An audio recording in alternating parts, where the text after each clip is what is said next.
Welcome to the Arena Decklist Podcast. I'm Gary Thompson, joined by Brian Gottlieb, and we are back, baby. It's only been a couple days, but we have more previews, I guess. We're back in preview season already. The inescapable tides of preview season. They march for us all, Gerald, and someday we will all answer the siren's call of another Magic the Gathering set.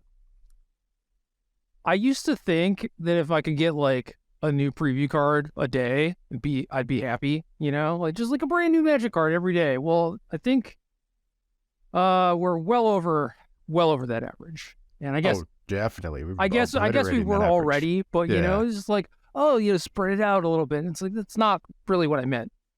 But yeah, here we are, back in preview season, and this is like 4 sets. I was looking at this trying to figure it out.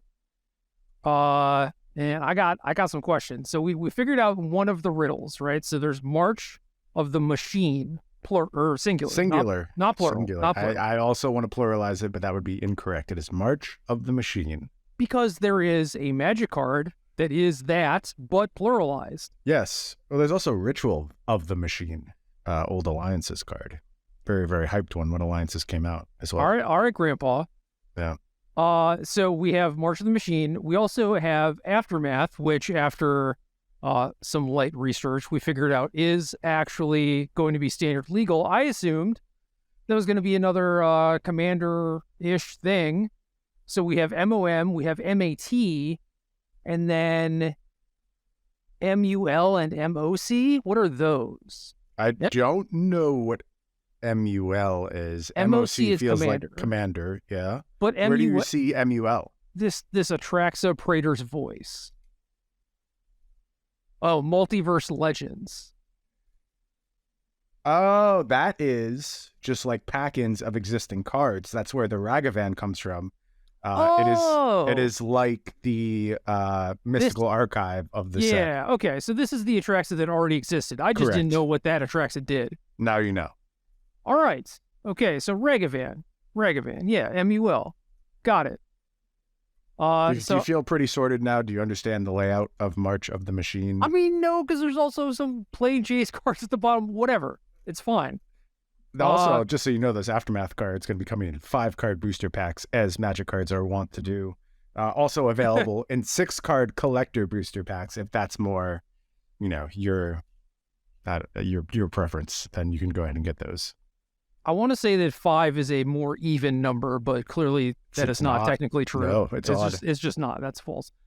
So we have 11 March of the Machine cards. We have 1 Aftermath card. Aftermath is this small set that comes out like a month-ish later than March of the Machine. So this comes out May 12th, 2023. And I think March comes out late April.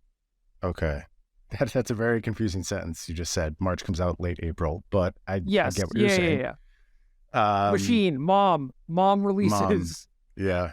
So, okay. 50 cards, by the way. 50 cards in this Aftermath set. So, conceptually, I kind of think this is cool. If it wasn't for the fact that there was 40 billion other things going on at the same time. Check this out. I played this game called Shadowverse. Digital CCG, I guess. Definitely not a TCG. But it was basically like Hearthstone, except with anime. Right? Yeah, I played it. Good game. Solid game. And they had like the normal Magic set release schedule, like set every 3 months, standard, with a rotation. And it was basically the same as Magic's rotation. It's a game made by a bunch of Magic players. And eventually, I think at like year 2 or year 3, they started doing like this in-between set release thing where they would release like 30 new cards and they would just put them in the boosters of whatever their most recent set was. And this conceptually is like the exact same thing. Like I've been here before. It's just like midway through the standard season, especially in a digital game where there are just a lot of games being logged, you know, things tend to get a little bit stale. So they're just like, how do we drop in more cards? And this was their solution to do it. And now it seems like Magic is doing it too. I don't know if this is a thing that is going to, I don't know, persist going forward. It is kind of weird. especially when it's like you just have to buy them directly from booster packs, and I can't imagine there's going to be a ton of them opened, and presumably they are supposed to affect the format or whatever, compared to just like crafting the cards in your digital client. Seems kind of weird. But also, if we're not focusing on standard, it doesn't really matter all that much, right? It's not like anyone is like, oh, I've played too many games of standard, the format is boring. What are we supposed to be focusing on? That's what's really unclear about this. And like I said, if the Magic schedule was as it used to be, like 4 Magic sets come out a year, I actually think this would be like one of the coolest refreshes of that could ever possibly do. I would be over the moon and excited for it if this was 2010. In the world of 2023, where there are new Magic sets every 5 minutes, this is just more noise. I don't know what it's intended to do. I'm sure the cards will be fine, because the cards are always fine. And I'm sure, we'll probably talk about them, do shows around them, and the world will keep spinning. And I'll keep not understanding what the goals of products are, except for the one goal, which is the answer to every question when the answer is not clear. And that is capitalism. Lots of money. Yeah. Same. Yeah, I don't know. I don't understand the goals here. If it is just, it's called Aftermath, right? If the goal is to just put the epilogue to the story in its own standalone thing, like that makes sense to me too. And if that's just all it is, then cool. And I don't know, we talk and joke and get depressed or whatever about how there's all these Magic previews and it's never-ending preview season and whatever. This is a preview season that has 4 sets. Dude, it's getting worse. It's getting out of control. Oh, yeah, and it will only get worse. I do not see it getting better, ever. That's okay, though. As you mentioned, they do a pretty fine job of making the cards. So that's what we should focus on. That's what we should talk about. Okay, I would like to talk about cards, which is good because it seems like anytime I talk about this, I get roasted by the internet. The internet was not pleased with my take of you should be able to purchase a Pro Tour Invite, Gerald. Oh, not pleased about it. No, Weird. No. Yeah. If I hadn't already successfully won this argument with a bunch of people in that article I wrote, I might be willing to go down that road again. But I just know that it's one of those things where if you actually stop and think about it, facts are on my side. So when that article is readily available again, I will share it, and then everyone can use that as their justification for why you should be able to purchase a Pro Tour Invite. Yeah, I haven't gotten on that, in case you're wondering. That'll happen at some point, or it won't, and life will go on. Will it? So 11 cards from March of the Machine, 1 from Aftermath, and then 10 of the common Gain Life lands. So there are more cards previewed, but we don't have to go over those. Where do you want to start? At Big the deal. top. Just top left, Scryfall. Yep. Let's go. All right. Yep. Classic Scryfall order. Heliod, the Radiant Dawn. 2/2, 4/4, legendary enchantment creature god. When this enters the battlefield, return target enchantment card that isn't a god from your graveyard to your hand. 3 P, where P is a blue Phyrexian mana. It's weird to do P in a card that's like gold-ish, you know what I mean? It's Phi. I thought we figured out it's Phi. No, Phi was for the hybrid. Oh, jeez. Okay. Right? Maybe. So this is a white card that has blue Phyrexian mana. So 3P, transform this, activate only as a sorcery. Backside, we're back to double-sided cards. Heliod, the Warped Eclipse. 4/6, legendary enchantment creature, Phyrexian god.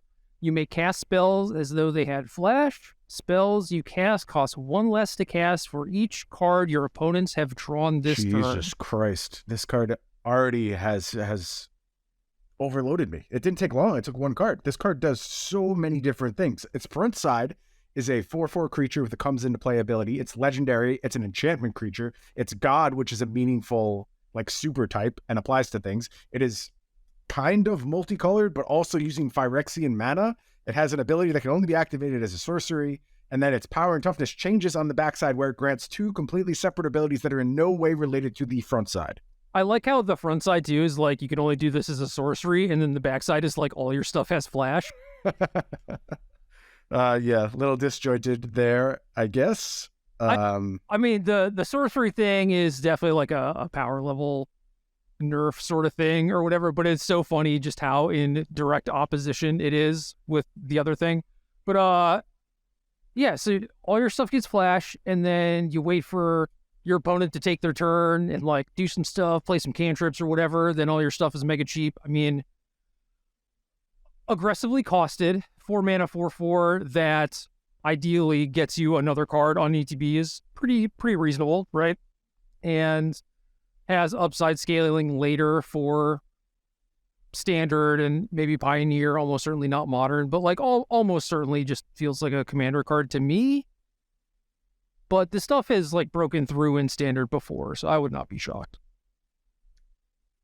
It's really hard for me to get past just like the design and setup of this card to actually think about it as like a game piece in play, because I hate this so much, and it feels so disjointed and silly to me. But I think this is an effect that is like supposed to be more interesting in multiplayer games. Like you said, it doesn't immediately stand out to me as something I want to do in like standard spaces. I think the exception to that is scenarios where you're just like a super heavy enchantment deck. And there's a lot of ways to cheat on enchantments, right? Like they're a pretty flexible card type. There's things like Enigmatic Incarnation to like move up the chain and like get immediate return on it, where you get the card back, and then you have this other option. If you are playing Enigmatic Incarnation, like all your spells having flash could be a big deal, and you like that stuff being a little cheaper to play from hand. So I could see maybe a copy working its way into those lists and things like Pioneer. Also, if this is an effect you want. Also in standard right now, there are things like Spirited Companion, Restoration of Iganjo, Wedding Announcement, like all good these things that are good cards that just happen to be enchantments that you could potentially rebuy with this thing.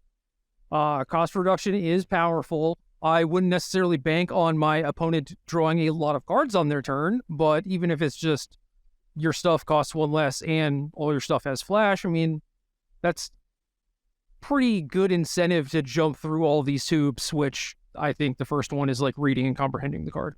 Yeah. To get to that point, though, you're talking 7 mana. That's a lot of mana. Even if it's invested over the course of 2 turns, it's still very, very big investment. And that's +2 life. Otherwise, it's 8 mana.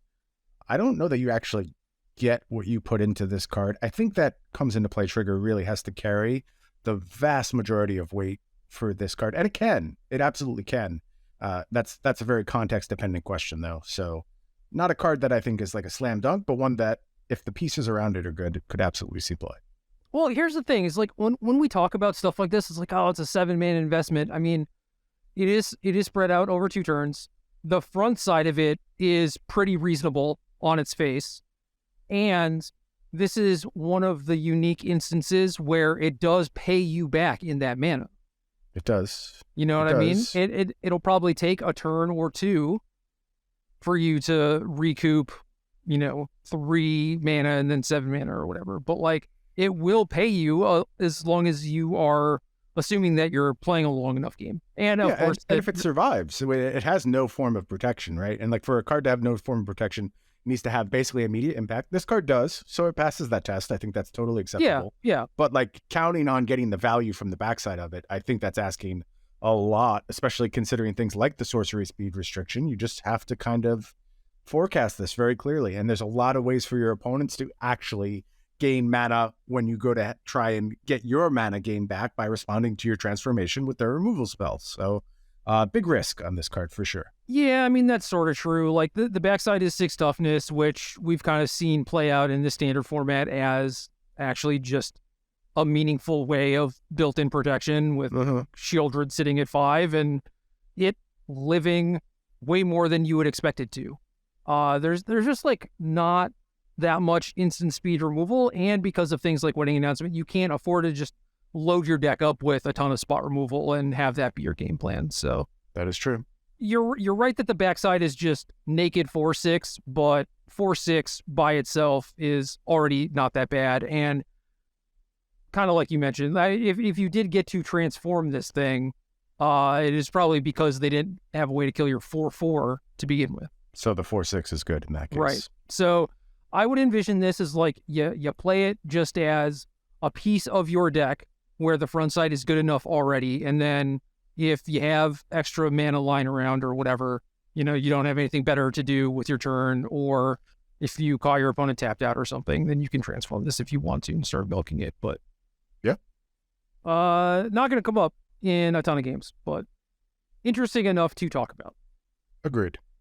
Cool. Fairy Mastermind, Yuta Takahashi's World Championship card, 1U, 2/1 creature, fairy rogue, flash flying. Whenever an opponent draws their second card each turn, you draw a card. And 3U, each player draws a card. Now, correct me if I'm wrong, but this isn't like invitational cards. Like these players who are captured on these cards, they're not putting input into these cards. They're just like given some options, and then they go, yes, that's what I want to be my world champion card. Does that sound correct to you? Well, this is the third one, right? Yep. We had Javier and then Paulo and then Yuta. Yes. If I'm remembering correctly.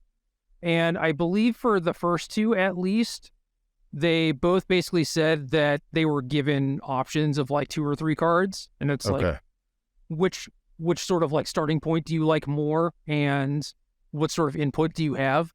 So Yuta did not offer up much along those lines. He did say he wanted the card to be a 1/3 so they could block like Thalia and Regavan, but they said it was too strong. Okay.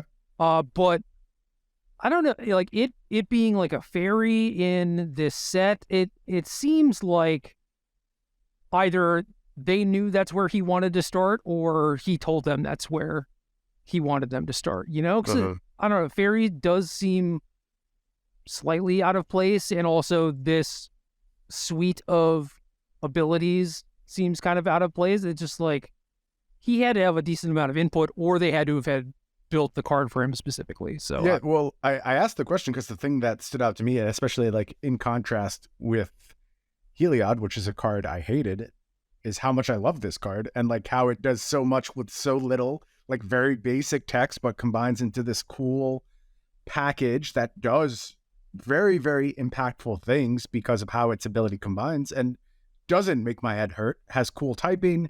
This is very elegant, flavorful. man. Yeah, it's a great card. And I like, just again, outside of how much impact it's going to have, it's one that I am excited to play, to try and maximize, to see in play, to see how it influences games. Like really, really exciting stuff.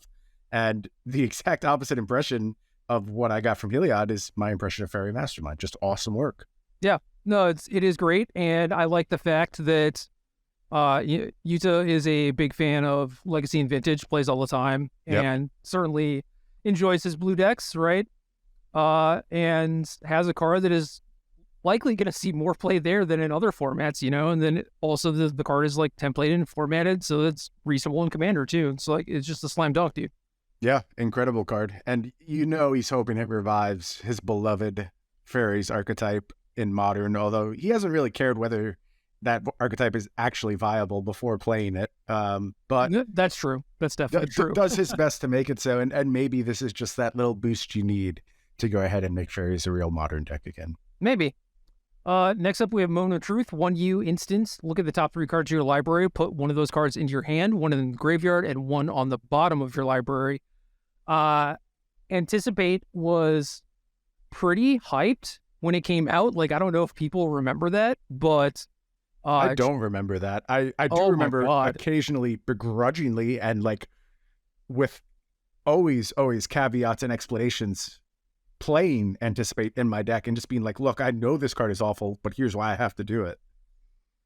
Yeah, I mean, it showed up in some spots where you absolutely needed it, but for some reason, there was this widespread acceptance of things like, brainstorm and ponder, and then people started looking back maybe a little bit more favorably than was deserved on things like impulse.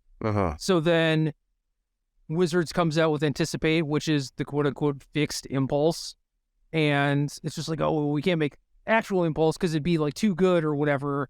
Nope. And so when Anticipate got previewed, there were just people who were all over it, and I was like, I guess I'm supposed to put this into my decks because like everyone else is putting it into their decks, but like I don't think that it's very good, right? And it did show up in a lot of places for a while until people just like slowly cut them from all of their decks and we're just like, let's not talk about this anymore, just pretend that we never liked this card. So then Actual Impulse comes out. Very little fanfare. And there's a Proliferate stapled onto an Anticipate in the last set. Very little fanfare.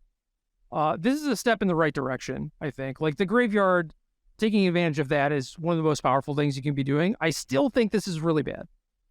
I agree with you.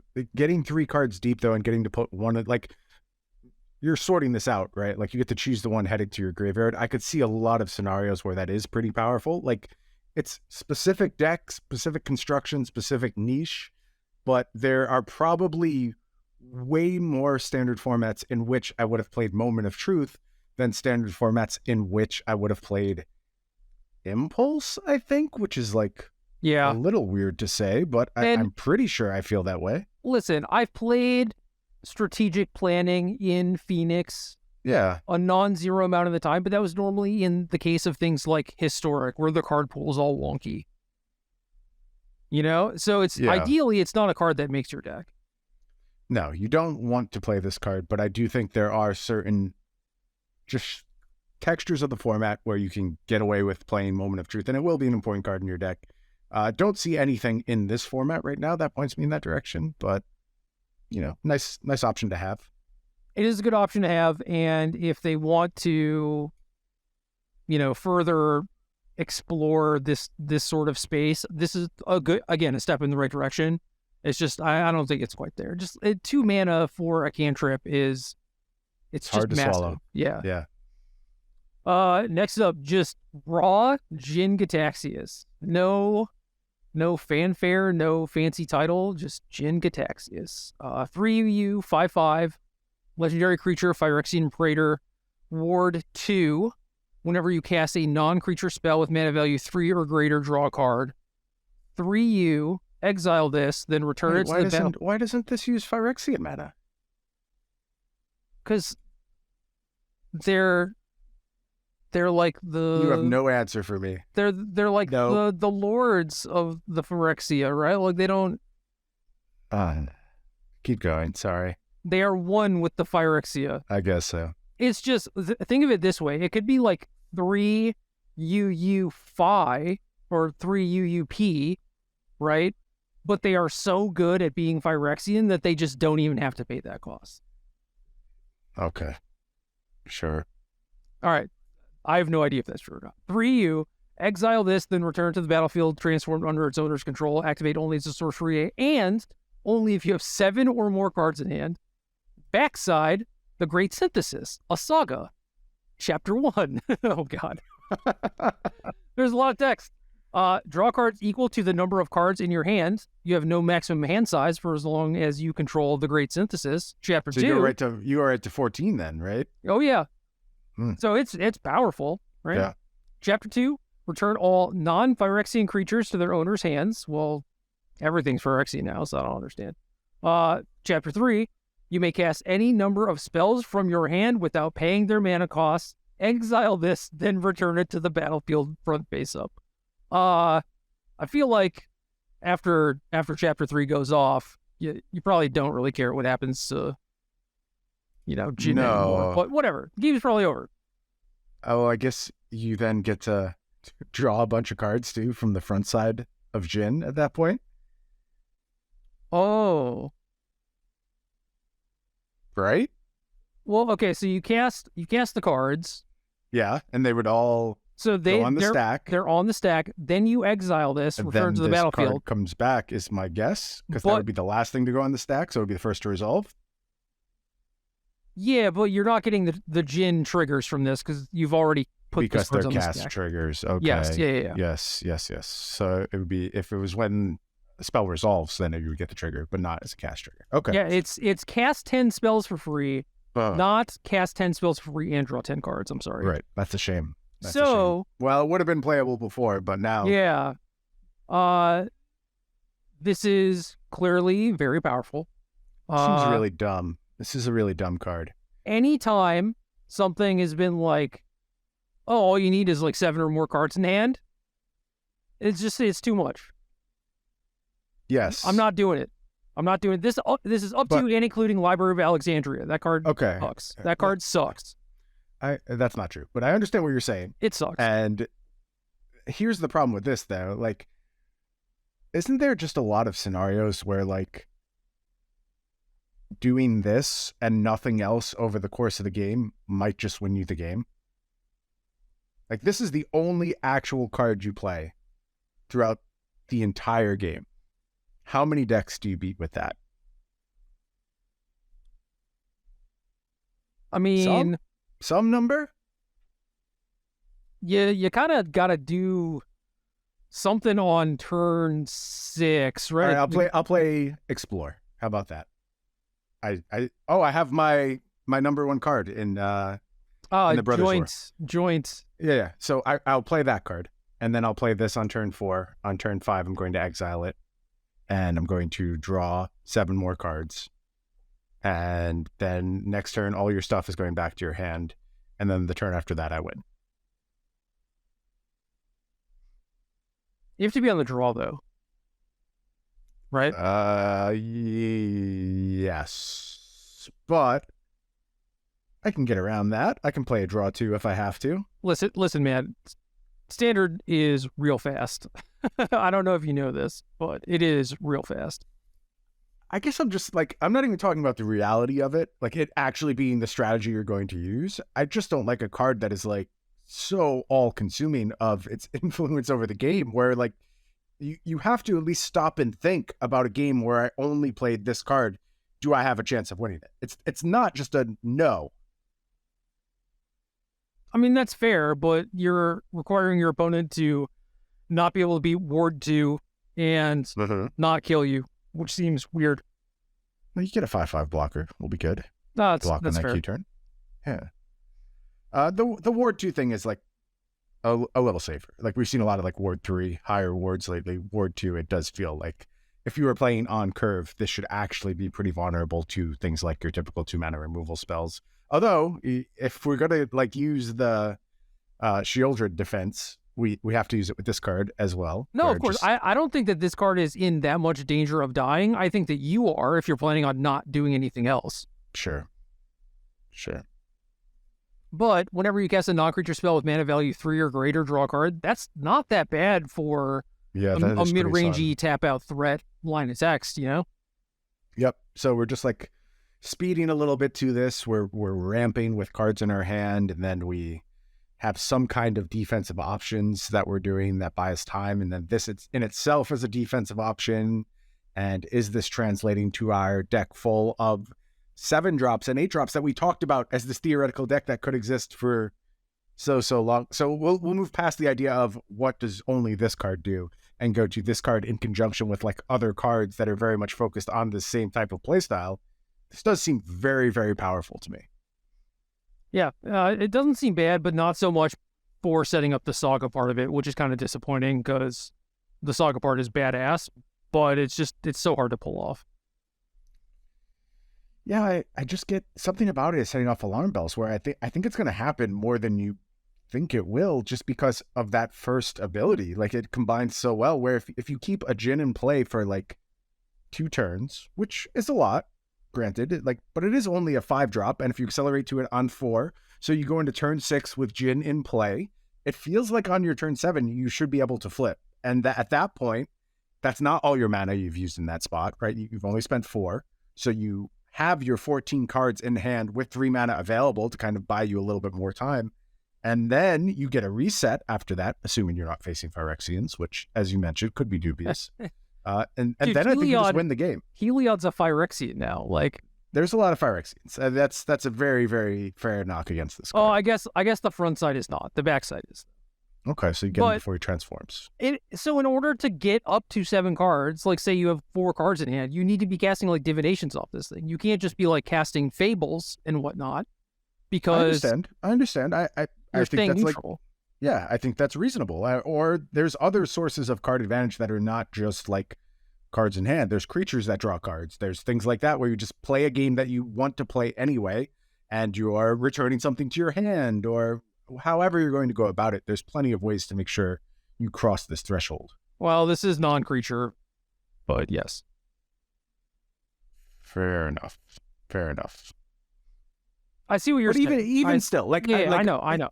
If it's just a creature that has some card draw ability, that can go ahead and make up for a lot of this card down you're going to be playing. Yeah. As just a frontside threat, I don't think that this is that bad. I don't want to work super hard to play divinations unless it's like that 1 mana poison divination. That card's nice, but yeah. I can't help but think of the dragon, the bad mono blue Ojutai. I think it starts with an I. Yeah. That card saw play though. Like, not widespread play. It was fine. It was serviceable. This seems like a weirder but potentially more format applicable version of that card, I suppose. Okay, yeah. All right, next up, Breach the Multiverse, 5 BB sorcery. Each player mills 10 cards. For each player, choose a creature or planeswalker card in that player's graveyard. Put those cards onto the battlefield under your control. Then each creature you control becomes a Phyrexian in addition to its other types. Well, we're screwed. Jin-Gitaxias no longer able to do anything. Breach the Multiverse has countered us. Yeah. This is 7 mana sorcery. You reanimate 2 things. Granted, you do mill, so you're setting it up, feeding it a little bit. This is more in line with what I expect from these sort of effects. Just Command the Dreadhorde was such an outlier, right? It really was, yeah. Huge amount of payoff on that card. That card was obscene. And I don't know. This card feels not very good to me. I agree. Okay. I guess it is better when there are 4 players in your game. Sure. Like many cards in Magic these days. Yeah. Chandra. Hope's Beacon. 4 RR. 5 starting loyalty. Legendary Planeswalker Chandra. Static ability of whenever you cast an instant or sorcery spell, copy it. You may choose new targets for the copy. This ability triggers only once each turn. +2, add 2 mana in any combination of colors. +1, exile the top 5 cards of your library until the end of your next turn. You may cast an instant or sorcery spell from among those exiled cards. And -X, this deals X damage to each of up to 2 targets. I really, really like a big Chandra. I've dabbled in almost all of these cards, with maybe the exception of like Chandra Ablaze, which let's not talk about that card. The coveted big red deck. Yeah, the eternal hope of a big red deck. The allure is always there. This one doesn't excite me as much as some of the other ones. What was the last Chandra we had that had a sweeper attached to it? That was really quite good. I played it a lot in Ramp, I know.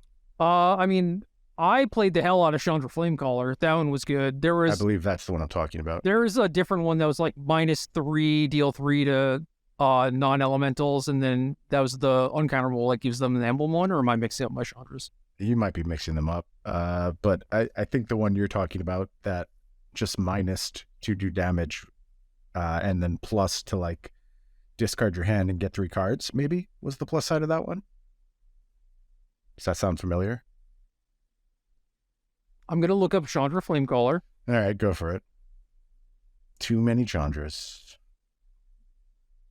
So 6 mana, +1 is make the 2/3/1s with haste. Oh, yeah. 0, discard your hand, draw that many cards, +1. Okay, that's what I was talking about. So I wasn't even close. And then, yeah, that's what I thought. So -X deals X damage. Yes. And I think it's 4 starting loyalty. But this was the one that I got to play in like Jeskai Black and stuff. This one was awesome. Mm-hmm. What's the uncounterable Chandra? That one gave like emblems, right? Like damage emblems. Yeah. Awakened Inferno. 6 mana, 6 loyalty, can't be countered, +2, they get an emblem. -3 deals 3 to each non-elemental, and then -X deals X to a creature or planeswalker, or exile it. Cool. Played a little bit of that one too, but like the other one better. This one, I think it's worse than all of those. I think. That's just my first quick read. Go ahead. I think it's worse in that it's not a Wrath of God draw engine. That's also like maybe a threat that kills your opponent or whatever, you know? But I don't know, the living fork on your Chandra with a massive amount of loyalty, 5 going up to 7, you get to Chandra into +2, play another spell, and then copy that spell. Like, that's pretty obscene, right? You're like, Chandra +2, obliterating bolt, your 2 creatures. I have a 7-mana thing that just works everything. You could like +1 next turn, find whatever the hell you want. I guess the problem sort of is that red stuff is kind of limited. Ideally, you're playing this in like Rakdos or Izzet or Grixis or something, right? So you can maybe find a score. Find just a card drawer. Big score down. Yeah, dude. Okay. Yeah, big score in Chandra, and then you got a big red deck going, baby. Yeah, dude, we're doing it. Maybe I won't respond to that. Well, Siri did not like that. Siri's just like big red. I refuse. Absolutely not. Brian, we've talked about this. Sorry. Sorry, Siri. I like the Chandra for reasons that have nothing to do with the other Chandras. Okay. Yeah, talking more about it, talk me into it a little bit. I think like Big Score has a lot to do with that, honestly. That's just such a tailor-made card to combine with this Planeswalker. I wasn't even there yet. That's great. Yeah, I think that's pretty good. And, dude, and you get to copy your Big Score with this. That's great. That's busted. That's absolutely busted. And, I mean, even this, like, -X, potentially killing 2 things, like, that's hell of a 6-drop, too. This is going to make me build a big red deck. It really is, because we have these prototype creatures, which are just like awesome at scaling throughout the game. You can actually have a home for 9, 10, 11 mana and build up to these massive end games. You have really good removal here with Chandra. You have good card selection with Big Score. I don't know, man. Those pieces all sound pretty good to me. I've been kind of down on the random 6-mana Planeswalkers. This is the first one in a while where I'm like, no, this actually looks pretty good.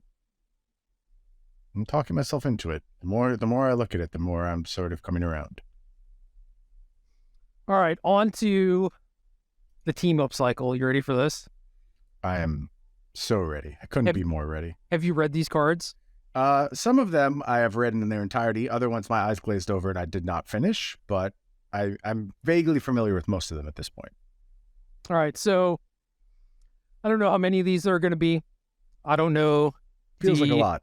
The entire cast of characters. They are split between March of the Machine and the Commander products. So I saw a couple that were not standard legal, but I hope that there is just a lot of them because they're hilarious to me. They just do ridiculous things. I guess. So like Catilda and Lear, Goro and Satoru, and Slimefoot and Squee are the non-standard legal ones.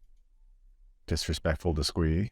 But... I know, really? Like, come on. Although I will say I read that one and was like, how the hell? Like, there is no support for this in standard. Well, now it makes sense. Anyway, first one is Galta and Maverin. Maverin was the Vampire Lord, and Galta was the 12/12. But 3 GG, Dub 12/12, legendary creature, Dinosaur Vampire. So you can put this into play with Sorin. Trample. Whenever you attack, choose one, create a tapped and attacking XX green dinosaur creature token with trample, where X is the greatest power among other attacking creatures, or create X 1/1 white vampire creature tokens with lifelink, where X is the number of other attacking creatures. And worth noting that this is just whenever you attack, so you can play this, go to combat, and get an immediate trigger from.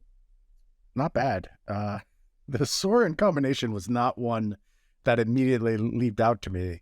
It's very silly, but very powerful, I think, and maybe worth considering, which sounds pretty dumb because it's just like silly 12/12.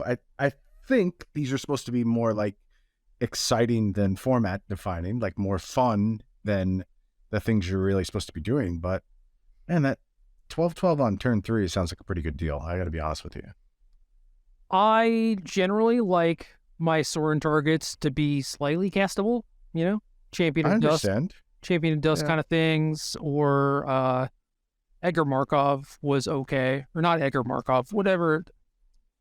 there's the commander one, and then the one that like turned into the coffin. That's Edgar, isn't it? Maybe, but it's like the different name, you know? Oh, okay. So whatever, like those kind of cards, at least you can cast them if you don't draw Sorin, you have a bunch of removal spells, your cards are trading off, the game goes kind of long. And there are also the scenarios where you're sorting out something on basically an empty battlefield because of the aforementioned trading, where at least Champion of Dusk cantrips and, doesn't just bite it to a removal spell or whatever. So very true. I'm not super excited about Galta and Maverin in Sorin decks, but just playing this as the top end in your green deck doesn't seem that wild to me. But maybe there's a lot of good 7-drops, which we have talked about at length, and that's definitely I do like the immediate impact of this one. That is appealing. Yeah, if this thing had to attack, I'd be completely off it. But the fact that you do get immediate value potentially is pretty nice. Yeah, maybe something like a Tyvar type situation where it's just you have a bunch of small bodies hanging around. You accelerate to this really nicely, and then this is your top end, and you get some value out of those small dorks you have sitting around and turn them into something more fearsome. Yep. Next up, Drana and Linvala. 1 dub B 3/4. Legendary creature Vampire Angel, Flying Vigilance. Activated abilities of creatures your opponents control can't be activated. This has all activated abilities of all creatures your opponents control. You may spend mana as though it were mana of any color to activate those abilities. I think this could skip that second line of text and probably be acceptable in some scenarios, like a fine sideboard card against very specific decks. As obviously we saw with original Linvala, one of the most important sideboard cards in the modern format for a very long period of time, going back to like the Birthing Pod era. So, and same cost, by the way, just except it was 2 colorless, 2 white. So in terms of overall cost, exactly the same. This just being an upgrade should you have access to both these colors of mana. And then this whole other second clause tacked onto it. This card's probably good enough, especially in those scenarios. Like, obviously, this isn't what the modern metagame looks like now, but imagine if it was just like, I don't know, Yawgmoth mirrors all over the place.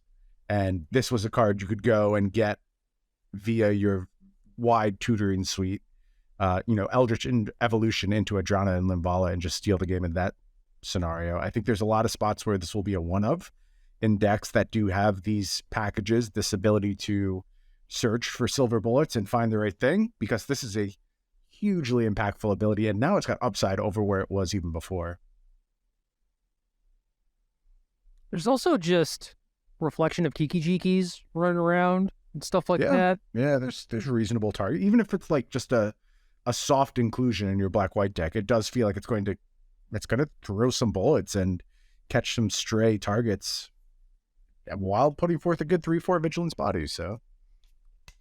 Yeah, it doesn't seem like we've had the necessity for this effect, but certainly when you want it, it's just the best possible thing you could have in a lot of scenarios. And then I'm sure, there are plenty of ways to take advantage of the second part of things. It's just we never really had that ability to do that. It's like hard to actually wrap my head around the things that you could possibly do with it.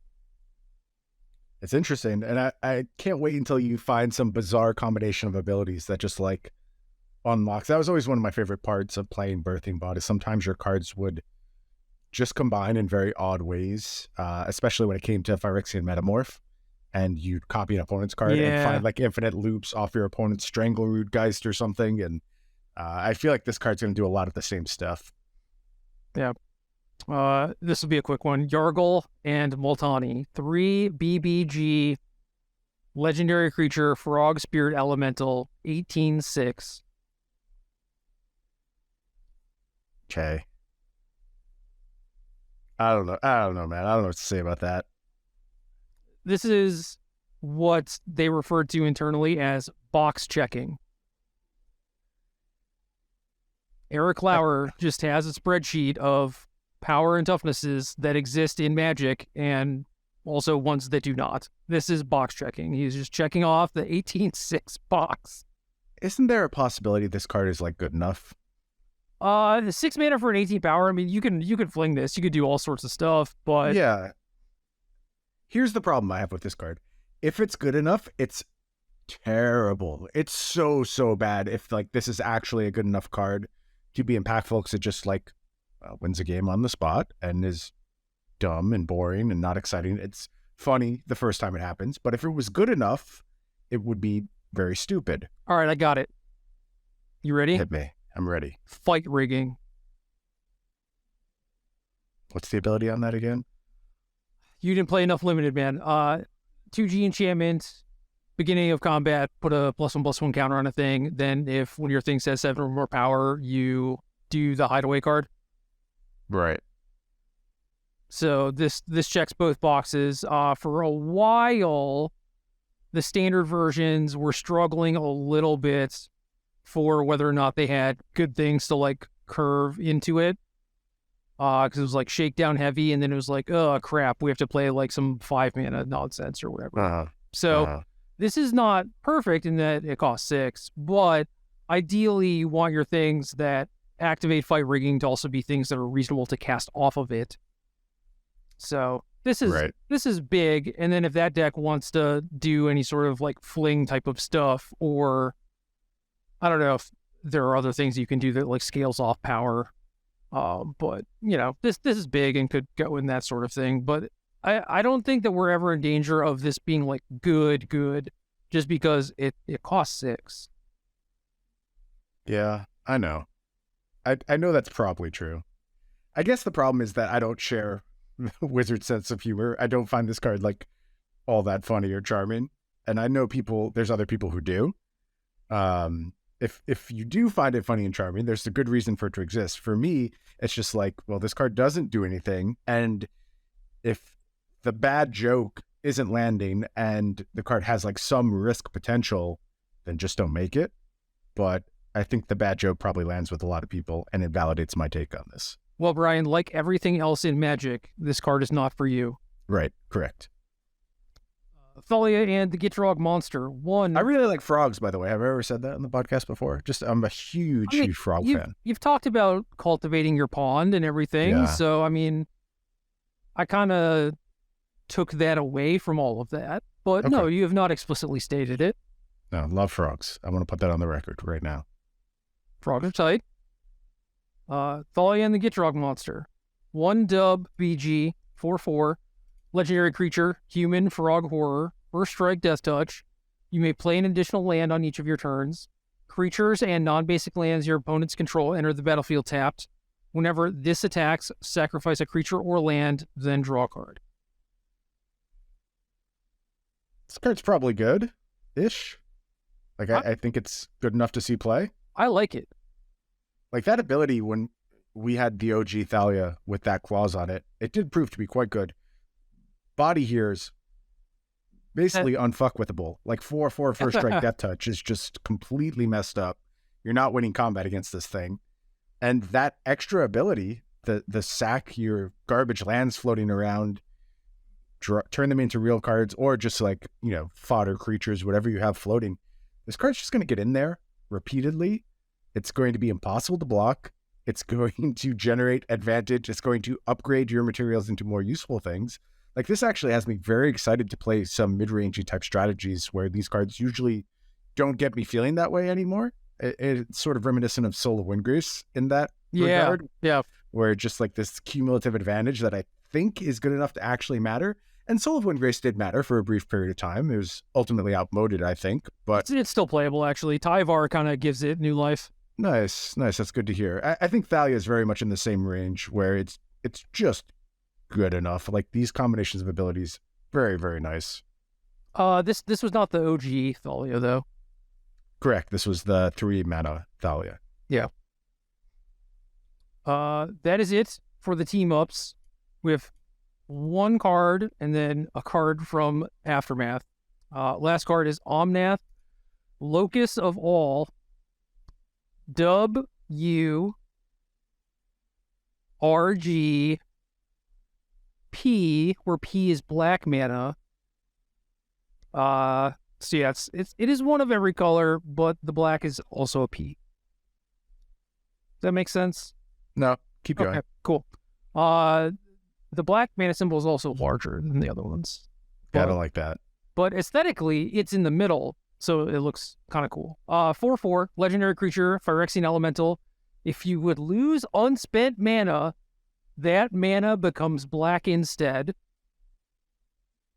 Weird-ass line of text.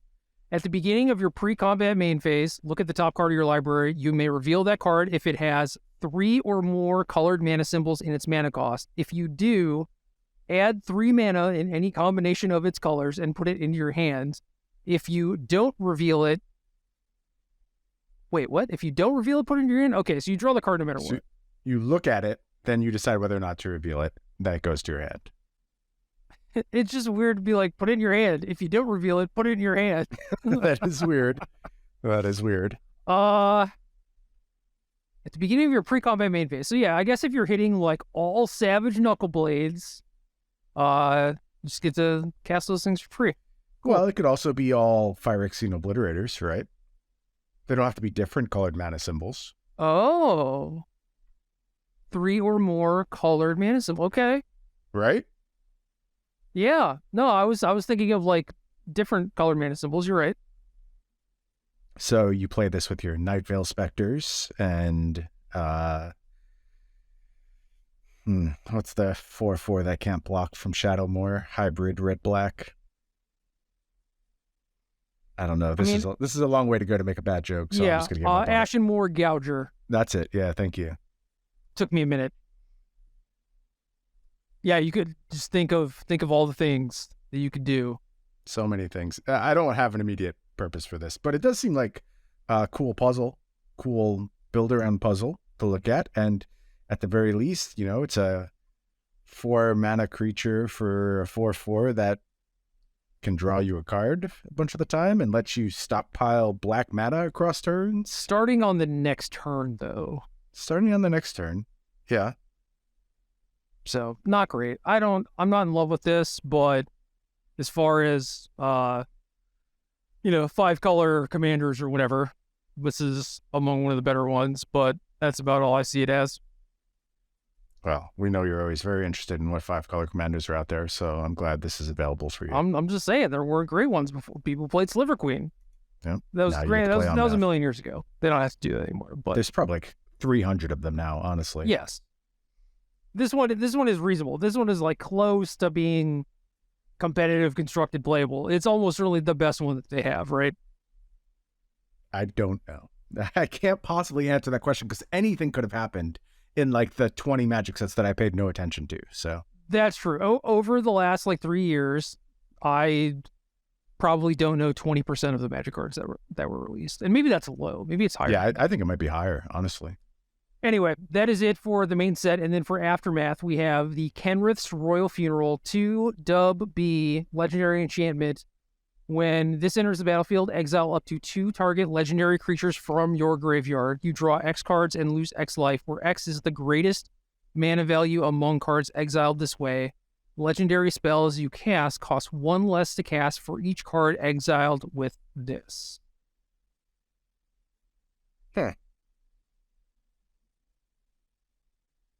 I don't know what to do with this. Like I don't think it's bad. It seems fine to me. So I've been playing some legendary matters nonsense in Standard. It's very real deck in Standard. And I'm like actually kind of scared about the like draw X, lose X. Like if your opponent's not pressuring you, great. Or if you just had unchecked Shieldred for 4 turns or something, great. Yeah. But it's just like draw 4, lose 4. It's like actually kind of scary, Yeah, maybe just like exile some 2-drops or whatever, and then can you reliably get this to pop off for 3 basically, and then get 2 cost reduction for the rest of the game? Yeah, and I think so, but the problem is that powerful. Yeah, the problem kind of with that is that a lot of the stuff just has a lot of colored pips, and you do have a bunch of 4 mana sort of like legendary things, or like you go up to 5 for Ow and stuff, but the the cost reduction maybe isn't the biggest help from this card, but if you're looking for a thing that allows you to just re-gas up in grindy matchups or whatever, I mean, this is really good at doing that. Yeah, if you have time, it does seem like a very powerful sideboard card, like theoretical draw vibes, plus upside. That's a really good spot to be if you're just playing sort of, I guess, grindy, mid-rangey mirrors where life totals are not immediately under pressure. Yeah, the problem is that they're all kind of incidentally under pressure, because even the control decks are like Fable, Shieldred type of stuff where they can just get you. They can just put you under a bunch of pressure. They're not necessarily trying to do that. It's just the way that they get an advantage is with these cards that will just deal you a bunch of damage very quickly if you let them. So hopefully it does not come to that, but this is potentially okay. And if this is the sort of like weird niche thing you can expect in the in-between set, I think that is cool. Yeah, sure. I think that's a good evaluation of this card. I have no strong feelings towards it. Maybe it's designed to give an archetype that they saw as kind of tier 2-ish, just that little bump where it can push up to 1.5. I know in my own design machinations, I often want something to be like sort of a shorter period of effectiveness, and this is maybe a cool way to do that. Now, also think about just Aftermath in general, right? Like, what would it take to get people to buy that product? Like, clearly you can't put a bunch of grizzly bears in it or whatever, right? I'm the wrong person to ask that. I assume it has to be 50 exciting cards. Right. But they have to be desirable by someone. There can't really be any misses. Yep. I'm going to be honest with you, though, Gerald. I don't buy any Magic products anymore. So I don't know. Like, I can't answer what specifically about this would make me buy anything when I don't see it fit to buy any of these things. Yeah, but 2 years ago you foiled your amulet deck, so, whatever. Right. Yeah, but that's like sort of the point, right? Like, I am generally willing to buy these things, but they aren't giving me the reason to buy them right now. And so I can't answer that question. I don't know what is motivating people to buy these things, because the things that used to motivate me are absent. Yeah, I wasn't asking for you specifically. I mean, ideally, you would be able to remove yourself from the equation. Nah, I only think about myself, Gerald. You know that. Come on. Very focused on how everything applies to me. No, I honestly don't know the answer. I don't. Just from a sheer logical perspective, it can't be a boring set, right? Agreed. It has to be big, flashy, high impact stuff. And maybe it is a way to do like more Commander stuff tied to the base set. Not that they aren't already doing that, but when the first thing they show is a legendary enchantment that like gears off other legendary spells, there is some pointing towards, oh, these are cards that are supposed to hit the Commander set a little bit harder, while still being pointed to the main themes of the existing set. I agree with that, but this is also one of 50 or whatever that's in the set too. So, obviously if they're all... Also, there is a full Commander set attached to the set as well, so... Really? The Mom Commander thing. Oh, no, okay. I thought you meant attached to Aftermath. No. I was like, God, again? Second one? No, I don't think so. Oh, man. I mean, there might be, honestly, but I don't immediately think so. Okay. And then the set has like Ragavans in it and stuff too, right? Yeah. March of the Machine does at least. Right. Good selling point. So yeah, I don't know. These cards are cool. They're maybe not immediately hitting me like a lot of the Phyrexia cards were, but this is also the kind of like pre-preview season, and I do like the team ups. I do like. Do you have a favorite card that we talked about today? Easy Heliod. No, I'm kidding. I think I like Thalia and Gitrog. I think that the team up thing is kind of silly to me. Much in the same way that you just don't really like the Yargle Multani joke in general. Like I kind of have a disdain for the team up stuff, period. But it lets you get so much weird text on the card that I do enjoy that aspect. That's cool. cool to find something you appreciate for it. Yeah, on the whole, I think like, two of these team ups I find quite exciting. The Drana and Linvala and the Thalia and the Gitrog Monster, both pretty big hits for me. As far as my favorite card from the set, at the start, I would have just said Fairy Mastermind just because it is so clean, so cool, very simple. But man, the card now after discussing it with you want to build a deck around is unfortunately Chandra. So yeah, Chandra's my number 2.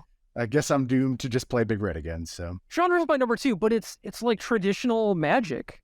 It is. You know, it's like, I guess that makes sense, right? That's the thing we're like pining for and pulling out of these sets as the things we're excited about. Yeah, but Thalia and Gitrog is Abzan, making extra land drops, sacking some stuff maybe for value, drawing some cards. Well, that's my number 3, so I'm not super surprised there. You know, so that's kind of the stuff that I want to do, where Chandra's just like, you do like kill some stuff and draw some cards. And honestly, she kind of makes it too easy, just like forking all your stuff. And so I'm not that hyped about it, but Thalia and Gitrog, that's what's up. Okay, good answer. And then, I mean, Drana Linvala is good, but it's like I'm not that excited about what is likely just going to be like a one-of side kind of thing. That's fair. You know? That's fair. And yeah, the rest of the stuff is pretty weird. It's like you got to put in a little bit of everything to highlight what is potentially coming in the set, and you don't really get like the clear picture or whatever. So This is weird. This is hard to make like a final evaluation. It'll probably be like the second day of actual previews where I'll be like, oh, I like this or don't like this. Sure. But unquestionably, though, everyone hates Heliod. Like that is not debatable, and we all agree on that. For like standard folks, I would hope that that's the case, but it's the case. Given all your stuff Flash for the Commander crowd, they really like that. I've already declared it. We can't go back on it now. All right, fair enough. Heliod sucks. Let's pretend like that card doesn't exist. It's not in the set. As far as we're concerned, it is in the Commander set. And that's it. Game.